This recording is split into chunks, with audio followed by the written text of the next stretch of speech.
Boys and girls, this is Mr. So. Welcome back for another lesson of biology. Today we are going through lesson 15 about chapter 26 of the ABO blood group. Before you start watching the video, remember to like and subscribe my channel and also share your video to your classmate and remind them to do their revision. Let's start. For human being, you have four types of blood group. You have blood group O, blood group AB, blood group A, and blood group B. And the blood group depends on the antigen, which is located on top of the red blood cell. As I've told you before, antigen, you can think about it as the name tag. For blood group A, that means on the surface of the red blood cell, it has the antigen A. While for B, it has the antigen B. But for group AB, it has both the antigen A and B together. And last but not least, for blood group O, on the surface of the red blood cell, you have no antigen at all.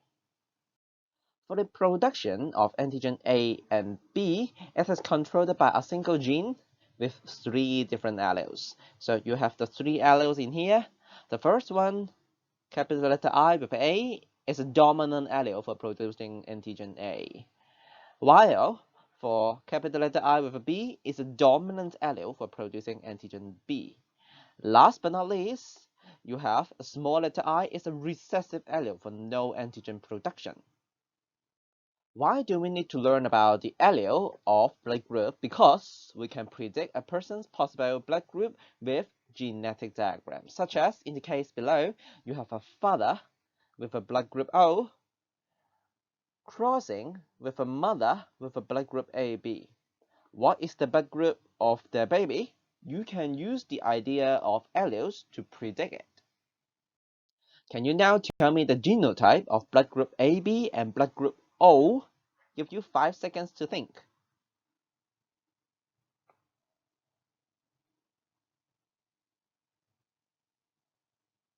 Alright, so for the blood group AB, it must have both the allele for producing antigen A and antigen B, and they are both dominant. Therefore, for the genotype of blood group AB, it should be like this. While for blood group O, that means the person is not producing antigen on the red blood cells. It must be both recessive allele for blood group O. No antigen production. Let's draw a genetic diagram of a blood group AB father crossing with a blood group O mother and find out the blood group of their child. Let's start with blood group AB.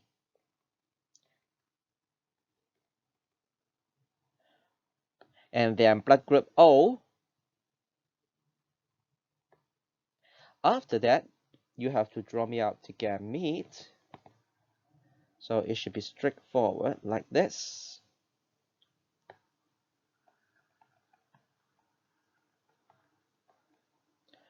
While for the blood group of O, it will have only one type of gamete like this.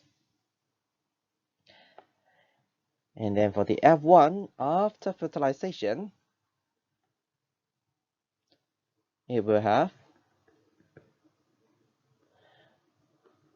while for fertilization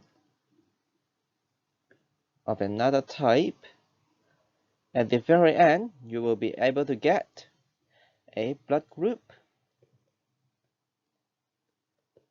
A, or you will get blood group B for the offspring, for the child.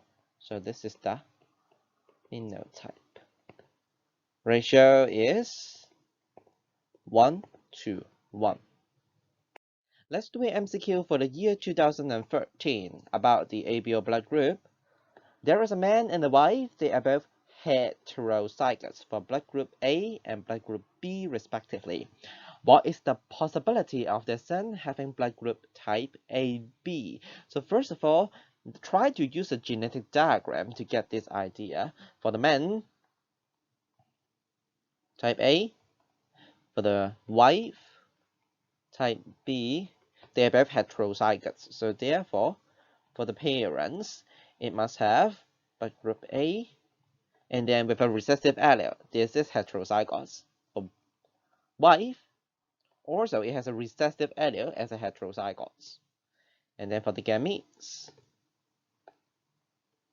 from two types of gametes like this. So as the wife also form two types of gametes. And for the F1, the baby, the possible matching of the baby would be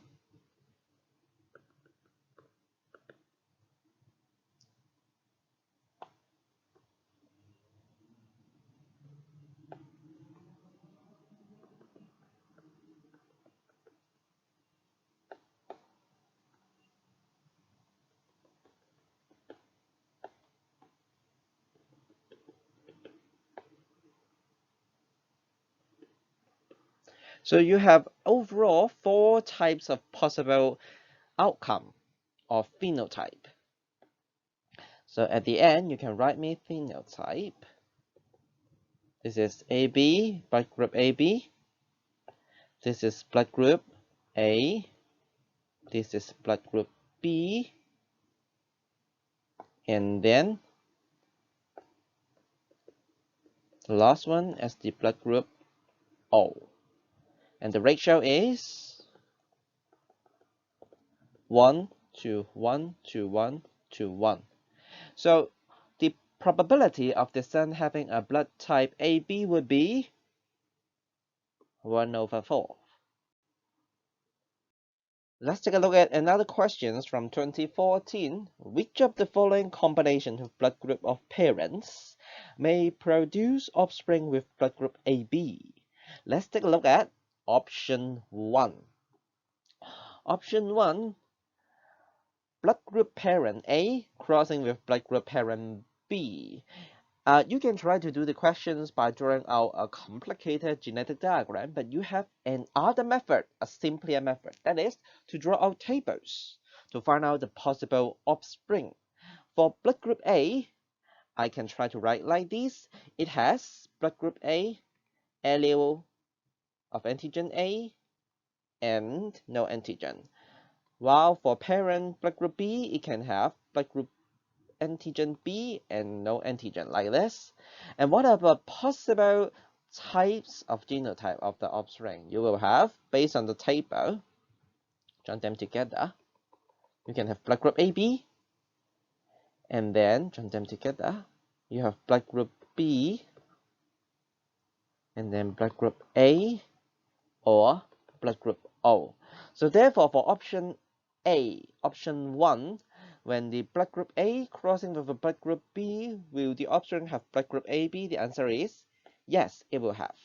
Therefore, 1 is a possible answer. And then let's take a look at option 2. Okay, this is option 2. For blood group AB parent, let me write it down. Blood group AB parent will have the allele for antigen A and antigen B crossing with a blood group O. That means it has the both allele of no antigen. When they cross it together, you are going to have offspring like this. So do you have any offspring blood group AB? No. Last but not least, let's take a look at option 3. You have blood group AB crossing with a blood group AB. So for the parent with blood group AB, it has both the antigen A and antigen B allele. Another parent also with antigen A allele and antigen B allele. After the crossing, you will know the offspring forming blood group A, blood group AB, blood group AB, or blood group B. So does option 3 forms any blood group offspring with AB? Yes. Also, therefore, for the answer for this MCQ, it should be 1 and 3 only, B.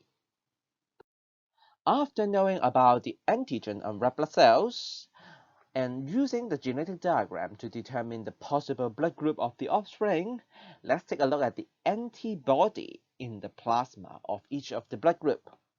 For blood group A, obviously, it has the antigen A as the name tag on red blood cells. But for the antibody in the plasma of blood group A, it will be antibody B. While for blood group B, it will have the antibody A on the other hand. For blood group AB, it has no antibody of blood group A or blood group B, no antibody A or B in the plasma. While for blood group O, it will have both the antibody A and antibody B in the plasma. Why is this related to us? Because these antibody A and antibody B in plasma determines how you can do the blood transfusion. Let's think together. What if this time, if you have a type A red blood cells going to donate to a blood type B patient? Now, in the type A red blood cells, they have the antigen on the surface of the red blood cells. And it is now going to donate to the type B patients. And in the type B patients, they have the antibody in the plasma called the antibody A. Take a look at the shape of antibody A and antigen A. What happens? They look very close in the shape. They are complementary, 係對應嘅. So therefore, if you have a antigen A on the surface of red blood cells, so this is red blood cell type A, while you have a antibody A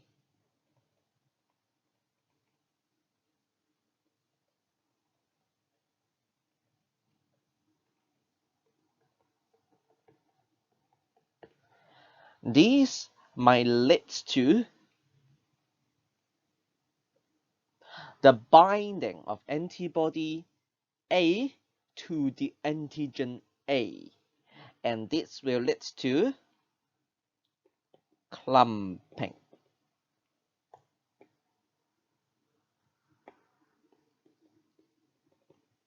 That means for the antibody A and the red blood cells type A with the antigen A, they are going to bind together and form a lump of big things, and this is going to lead to blockage of blood vessels.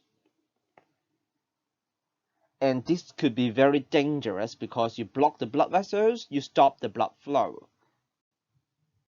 Here comes another question. Why blood type O red blood cell can be donated to all other blood types? This is because, let's take a look at the red blood cell from blood type O. There is no antigen on the surface of blood type O red blood cell. On the surface of red blood cell type O is very, very smooth, no antigen. And therefore, when you donate the red blood cell type O to the blood type A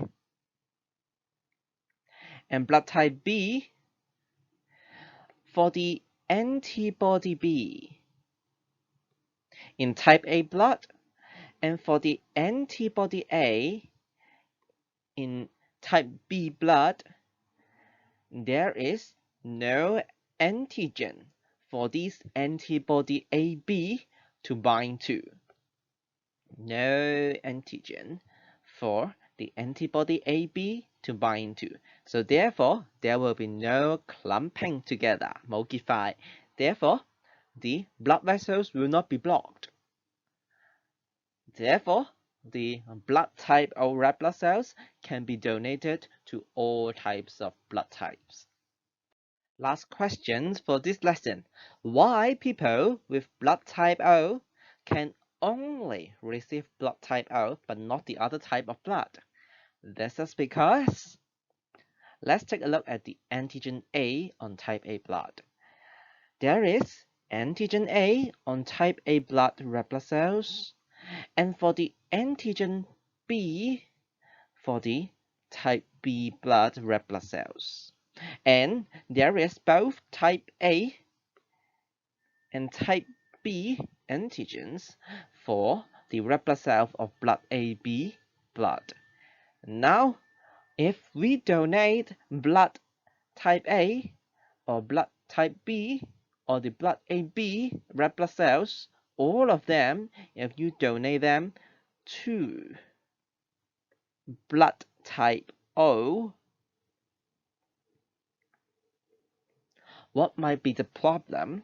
The problem is for the antibody A in the plasma of blood O, and for the antibody B in the blood plasma of blood type O, they will clump with the antigen of blood type A, the antigen A, and clump with the antigen B on blood type B red blood cells, and also clumped with the antigen AB on the red blood cells of blood type AB.